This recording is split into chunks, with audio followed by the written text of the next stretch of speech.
Jubilee hills ఉప ఎన్నికలో BRS ఓడిపోయిన తర్వాత రాష్ట్ర వ్యాప్తంగా ఇదే చర్చ జరుగుతోంది. అసలు ఏంటి అంటే ప్రధానంగా కాంగ్రెస్ నుంచి విమర్శలు వస్తూ ఉన్నాయి. బీఆర్ఎస్ పని అయిపోయినట్టే, కేసీఆర్ ఇక్కడ ఫామ్ హౌస్లో పడుకున్నాడు, ఇట్లా ఒక వాదన అనేది వస్తూ ఉంది. అసలు ఒక పార్టీ ఒక ఉప ఎన్నికలో ఓడిపోయినంత మాత్రాన ఆ పార్టీ కంప్లీట్గా అయిపోయినట్టేనా దాని పని? దీని చుట్టూ దీన్ని ఎట్లా అర్థం చేసుకోరు ఈ వాదనలని? అంతా ఒక సరే కాంగ్రెస్ మాట్లాడడంలో అర్థం ఉంది. ఎప్పుడైనా సరే రాజకీయ ప్రత్యర్థుల మీద అటువంటి దాడి చేస్తారు, కానీ బయట కొన్ని వర్గాలు చేస్తున్న విశ్లేషణలు చూస్తేనే ఆశ్చర్యం వేస్తుంది.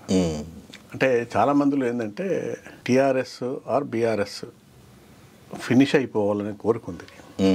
తెలంగాణ వ్యతిరేక శక్తులు అంటే తెలంగాణ రావడం ఇష్టం లేని శక్తులు బీఆర్ఎస్ ఎప్పుడు డౌన్ అయినా సరే ఇదే వాదన పైకి వస్తుంది. అయిపోయింది కేసీఆర్ బయటికి రాడు, ఆయన ఆరోగ్యం సరిగ్గా లేదు, ఇట్లా ఉద్యమకాలంలో కూడా మనం ఇది విష్ఫుల్ థింకింగ్.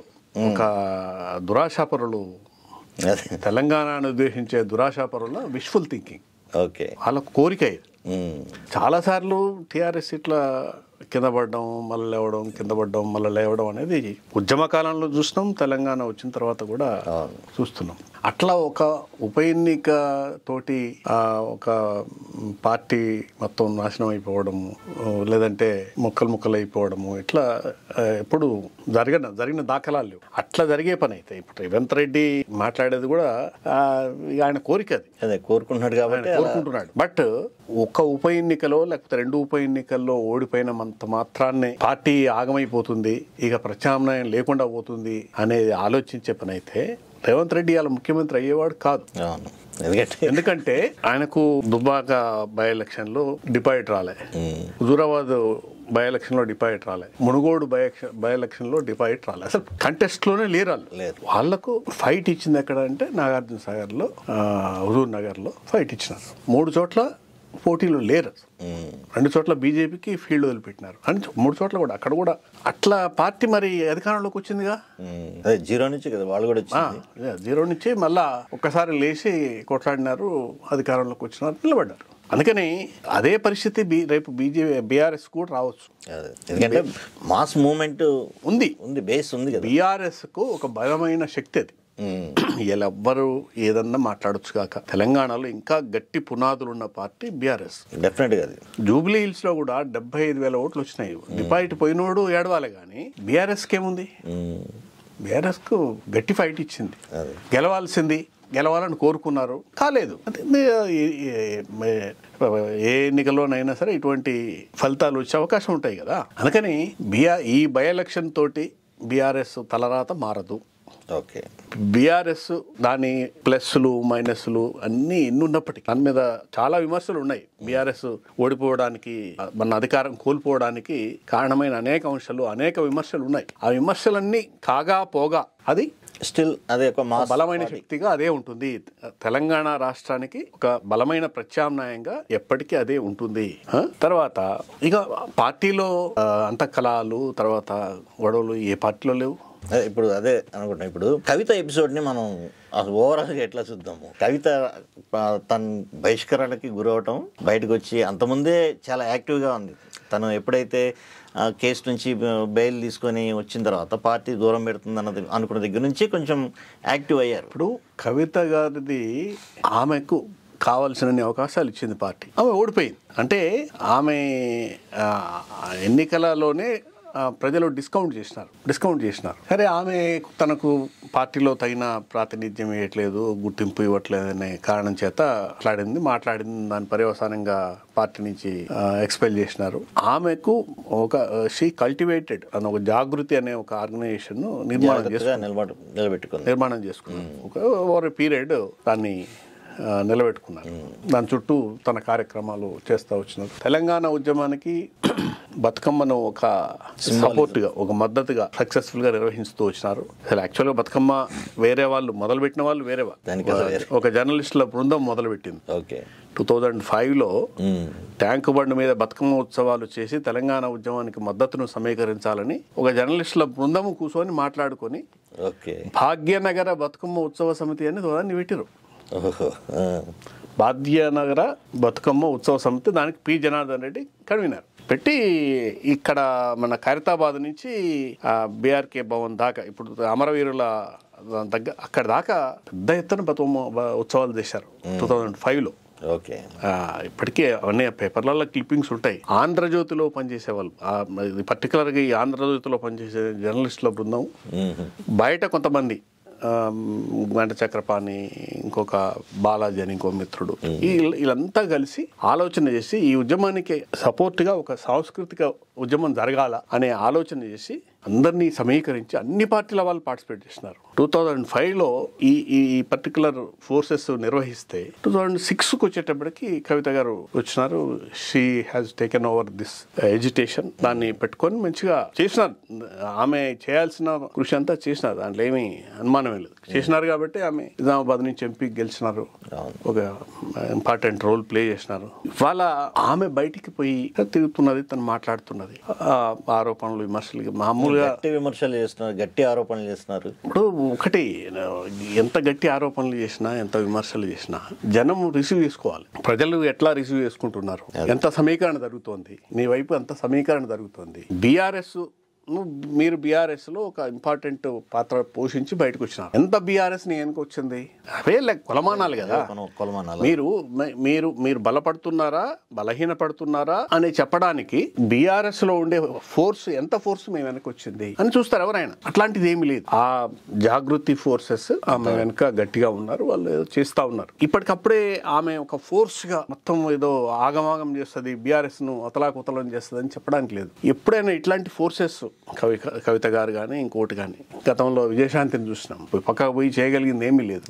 మళ్ళీ అట్లా అందులో ఇప్పుడు సాధారణ క్యాడర్ అనేది ఒకటి అయితే కనీసం ఒకళ్ళిద్దరు ఎమ్మెల్యేల మద్దతు కూడా లేకపోవటం. ఎప్పుడైనా సరే నాయకుడి క్లైమాక్స్ ఎలక్షన్స్ మళ్ళీ 2029 ఎలక్షన్స్ వస్తాయనుకో, ఆ రోజు జనం ఏం చూస్తారు, నువ్వా నేనా అనే పోరాటంలో ఎవరు ఉంటారో వాళ్ళనే చూస్తారు.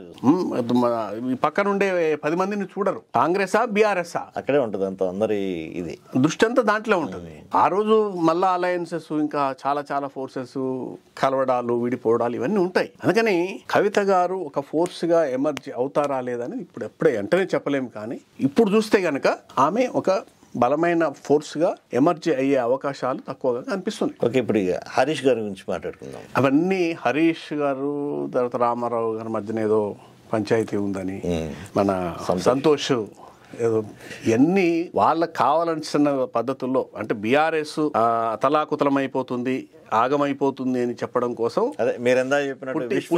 పుట్టించిన కథలు ఇవి. ఎందుకంటే ఎవరైనా సరే, హరీష్ గారైనా సంతోష్ అయినా ఇంకోరైనా, ఎండ్ ఆఫ్ ది రిజల్ట్ ఏముంటది, మాకేం వస్తుందనే చూస్తారు కదా. ఏ రాజకీయ నాయకుడైనా మాకేమొస్తుంది, వేర్ వి విల్ ఎండ్, ఎక్కడ తేల్తాం మనం, ఇక్కడ బయలుదేరితే ఎక్కడ తేల్తాం. ఏ రాజకీయ నాయకుడైనా చూసుకునేది అదే. రేవంత్ రెడ్డి కూడా కాంగ్రెస్ లో చేరేనాడు ఇదే అనుకున్నాడు, నేను అక్కడ తేల్తానా తేలనా అనుకున్నాడు, తేలాలి అనుకున్నాడు, కొట్లాడాడు, అక్కడ పీఠం మీద చేరాడు. రేపు రామారావు గారైనా, కేటీఆర్ గారు, మన హరీష్ రావు గారైనా, సంతోష్ రావు అయినా, ఇంకెవరైనా సరే మనం ఎక్కడ తేల్తాము, ఎండ్ ఆఫ్ ది డే మనం ఎక్కడ ఉంటామనేది చూసుకుంటారు కదా. అందుకని అంత సులభంగా ఆ పార్టీని వదిలిపెట్టి, ఎందుకంటే బాగున్నది బీఆర్ఎస్ పరిస్థితులు మెరుగుపడ్డాయి. ఓకే, బీఆర్ఎస్ మీద ఏవైతే విమర్శలు చేసి ఈయన అధికారంలోకి వచ్చినాడో ఆ విమర్శలన్నీ పక్కకు పోయినాయి. ఈయన పాలనాపరంగా విఫలమవుతున్నాడు, అనేక హామీలు ఇచ్చి అమలు చేయలేకపోయినాడు. తర్వాత అంతకుముందు సాఫీగా జరిగిన అనేక పనులు, ధాన్యం కొనుగోలు కానీ, ఎరువుల సప్లై కానీ, పత్తి కొనుగోలు కానీ, పత్తి కొనుగోలు కానీ, కరెంటు సప్లై కానీ, నీళ్ల సప్లై కానీ, ఇవన్నీ సాఫీగా జరిగిన కాలం ఒకటి ఉంది. తర్వాత రైతు బంధు, పెన్షన్లు, తర్వాత కళ్యాణ లక్ష్మి, ఇవన్నీ లెక్క ప్రకారం పడిన కాలం ఒకటి ఉంది. ప్రతి ఒక్కటి దీన్ని పోల్చి చూసుకుంటున్నారు. ఈ 2 ఏళ్ల కాలంలోనే చాలా తేడా కనిపించింది. ఆ తేడా కారణంగా చాలా తీవ్రమైన విమర్శను కూడా రేవంత్ రెడ్డి ప్రభుత్వం ఎదుర్కొన్నది. చాలా తీవ్రంగా ఇమీడియట్ గానే వచ్చేసినాయి. ఆ రైతు బంధు డబ్బులు ఇవ్వకపోవటం కానీ, అయిపోయింది. పెంచుతామన్నది పెంచకపోవడం, పెన్షన్లు పెంచకపోవడం, ఇంకా చాలా అసలు ఆడబిడ్డకి అంటే ఎన్నికల్లో గెలవడం కోసం నోటికొచ్చిందల్లా హామీలు ఇచ్చుకుంటూ వచ్చినారు. అవును, అవతల సరే ఆ ప్రభుత్వం మీద 10 ఏళ్ల పాటు ఉండే ఒక యాంటీ ఎస్టాబ్లిష్మెంట్ వస్తుంది, ఎవరి మీదనైనా వస్తుంది. ఆ కారణం కొంచెం డెమోక్రటిక్ ఫోర్సెస్ కూడా బాగా సఫోకేట్ అయిన కాలం అది. వాళ్ళంతా రేవంత్ రెడ్డి కాంగ్రెస్ ను గెలవాలని కోరుకున్నారు, చేసినారు. తర్వాత హామీలు ఒకటి, ఆయన మీద వ్యతిరేకత ఒకటి, హామీలు, ఈయన ఇచ్చిన హామీలు, ఈ రెండింటి కారణంగా గెలిచినాడు. ఇప్పుడు ఆయన మీద వ్యతిరేకత అనేది పక్కకి వెళ్ళిపోయింది. ఎప్పుడైనా సరే ఒకసారి శిక్షించిన తర్వాత కోపం తగ్గుతుంది, అయిపోయింది. జనరల్ అది ఫిలాసఫీ అది. ఒకసారి శిక్షించిన తర్వాత కోపం తగ్గుతుంది. ఇప్పటికీ నిజానికి మరి రియలైజ్ అయినారా బీఆర్ఎస్ నాయకత్వము మేము తప్పులు చేసినామని రియలైజ్ అయినారంటే ఏం లేదు. వాళ్ళు రియలైజ్ అయ్యి ఆ టైపు ఇప్పటికీ కూడా మీరు అనవసరంగా పోగొట్టుకున్నారు, ప్రజలు తప్పు చేసిండ్రు, మేధావులు తప్పు చేసిండ్రు అని మాట్లాడుతున్నారు తప్ప మా తప్పులు మేము తెలుసుకున్నాము, మేము ఇంకా ప్రజలకు దగ్గరగా ఉంటాము, ప్రజలకు అనువుగా ఉంటాము అనే మాట రావట్లేదు, చెప్పట్లేదు. కేజ్రీవాల్ ఫస్ట్ టైం అదే చేశాడు, నేను తప్పు చేశాను, నేను ఆ తప్పును అంగీకరిస్తున్నానని చెప్పి మళ్ళీ వస్తే జనాలు యాక్సెప్ట్ చేశారు. రాజకీయ నాయకులు చాలా రేర్గా ఉంటారు అట్లా తప్పులు ఒప్పుకొని మేము చేసిన తప్పు జరిగింది, మా వైపు నుంచి తప్పు జరిగింది. రామారావు ఒక సందర్భంలో చెప్పినాడు, మా వైపు నుంచి కొన్ని తప్పులు జరిగిన మాట సర్దిద్దుకుంటాం అనే మాట ఒకేసారి ఒక సందర్భంలో అన్నాడు, స్టార్టింగ్ లో అన్నాడు. ఇక అంతే. కానీ ఆయన ఒప్పుకోకపోయినా జనానికి ఆల్టర్నేటివ్ ఏది?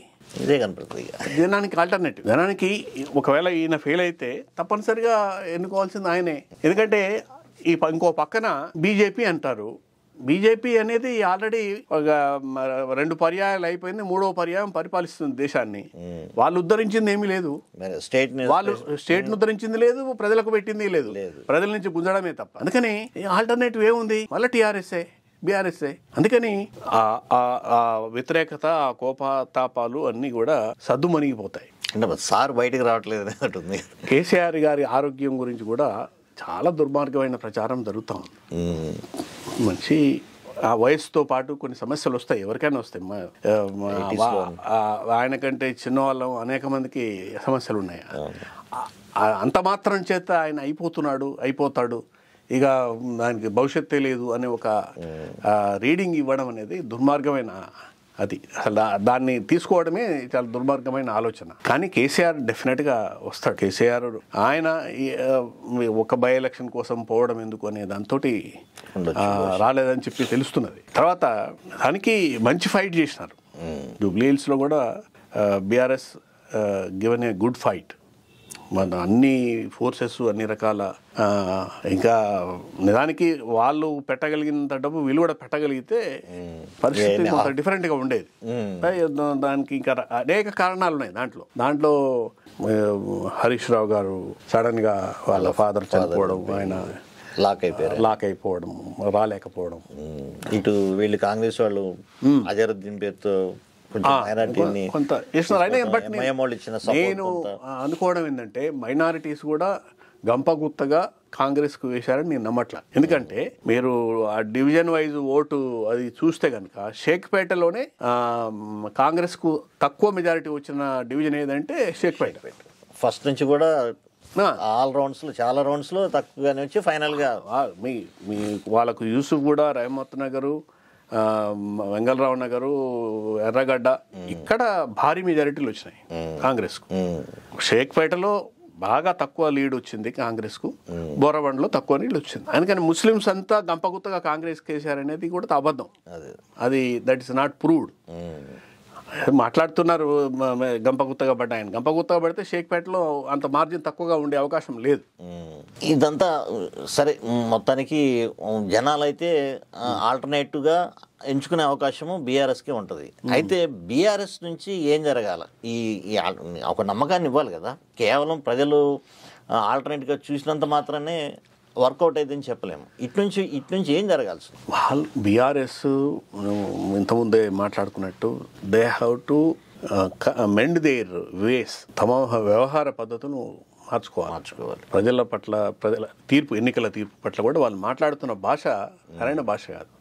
ప్రజలు తప్పు చేసినారు, మేధావి వర్గం, సామాజిక కార్యకర్తలు వీళ్ళు తప్పు చేసినారు అనే ధోరణి చాలా దుర్మార్గం అయింది. అది సోషల్ మీడియాలో కూడా ఆ రకమైన ప్రచారం చేయిస్తున్నారు. వాళ్ళ అనుచర గణంతో ఆ రకమైన ప్రచారం చేస్తున్నారు. ఈ రకమైన ఇది అనారోగ్యకరమైన రాజకీయాలు, మంచి రాజకీయాలు కాదు. అప్రోచ్ మారాలి, వాళ్ళ వైఖరి మారాలి. తప్పు మన వైపు జరిగిందా లేదా అనేది ఒకసారి వెనకకు తిరిగి చూసుకోవాలి. ఓటమి ఎక్కడ మొదలైంది అనేది కూడా వెనకకు తిరిగి చూసుకోవాలి. ప్రజలు మన ఓడించలే. ఎప్పుడు ఓడించినారు? 2019లో ఓడించినారు, గెలిచారు. అప్పుడు 2018లో గెలిచినారు. 2019లో లోక్సభ ఎన్నికల్లో ఓడిపోయినారు. ఎందుకు ఓడిపోయినారు? 18లో 88 స్థానాలు గెలిచిన పార్టీ 2019లో ఎందుకు ఓడిపోయింది? సగం కంటే ఎక్కువ లోక్సభ స్థానాలను ఎందుకు ఓడిపోయింది? ఏ కారణం చేత ఓడిపోయింది? నెల రోజుల వ్యవధిలోనే. ఎవరి కారణంగా ఓడిపోయింది? సమీక్షించుకున్నారా? తప్పు తెలుసుకున్నారా? చంపలేసుకున్నారా? లేదు. బీఆర్ఎస్ గ్రాంటెడ్ గా తీసుకుంటున్నారా? తెలంగాణ ప్రజలు నా సొత్తు మోసపోయినారు. తెలంగాణ ప్రజలు మోసపోయినారు. ప్రజలు మోసపోవడం కాదు, తెలిసే ఓటేసినారు. ఇవన్నీ వస్తాయనుకున్నారు, ఓటేసినారు. మోసపోయినారని చెప్పి మీరు చెప్పడం ఏంటి? మీరు ఒక పార్టీ, అట్లా కూడా మీరు కూడా చాలా చేసినారు కదా. అంటే మీ పార్టీ కూడా హామీలు ఇచ్చి చేయని పనులు చాలా ఉన్నాయి. వాటి గురించి మరి మోసమే కదా. Double bedroom clear cut. ఒక్క డబుల్ బెడ్రూమ్ కాదు, 3 ఎకరాల భూమి ఇస్తా ఉన్నారు, డబుల్ బెడ్రూమ్లు అన్నారు, దళిత బంధు అన్నారు, అనేక దళిత ముఖ్యమంత్రి కూడా అన్నారు కదా. చాలా ఉన్నాయి. అంటే లిస్ట్ చెప్పాల్సి వస్తే చాలా ఉన్నాయి. అందుకని మోసము అనే మీ పార్టీలు హామీ ఇచ్చినారు. ఆ రోజు అవసరం కోసం ఆ డబుల్గా హామీ ఇచ్చినారు, తర్వాత మాట మార్చినారు. కానీ అది గుర్తించాలి కదా.